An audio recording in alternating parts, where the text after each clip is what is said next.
తిరుపతి శ్రీ వెంకటేశ్వర స్వామి వారిని ఆముదాల వలస నియోజకవర్గం ఎమ్మెల్యే కూన రవికుమార్ దర్శనం చేసుకున్నారు. చంద్రబాబు నాయుడు హయాంలో కొలువుతీరిన కొత్త ప్రభుత్వం పరిపాలన ద్వారా రాష్ట్ర ప్రజలకు అన్ని విధాలా మంచి జరగాలని ఆకాంక్షిస్తూ పూజలు నిర్వహించి మొక్కులు చెల్లించినట్లు పేర్కొన్నారు.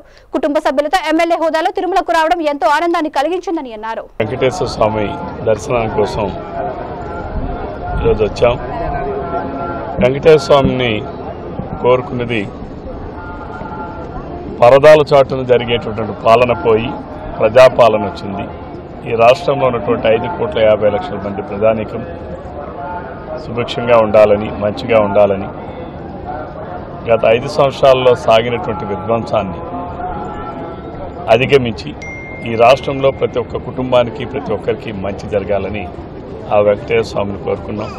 తప్పనిసరిగా మా నాయకుడు చంద్రబాబు నాయుడు గారు ప్రజలు ఏ ఆశలతో అయితే, ఏ ఆకాంక్షలతో అయితే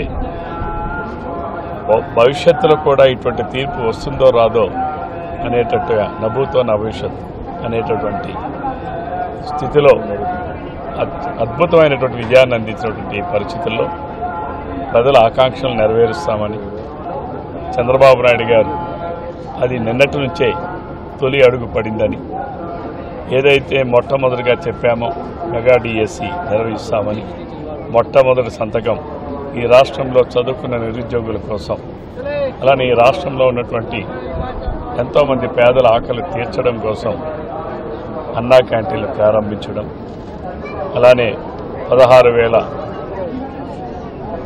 16,000 అబౌవ్ ఏవైతే ఉపాధ్యాయ ఉద్యోగాల నియామకం కోసం ఫైల్ మీద సంతకం పెట్టడం, ఏదైతే జగన్మోహన్ రెడ్డి భూ కబ్జాలకు అనుగుణంగా రూపొందించినటువంటి చట్టం ఏదైతే ఉందో ల్యాండ్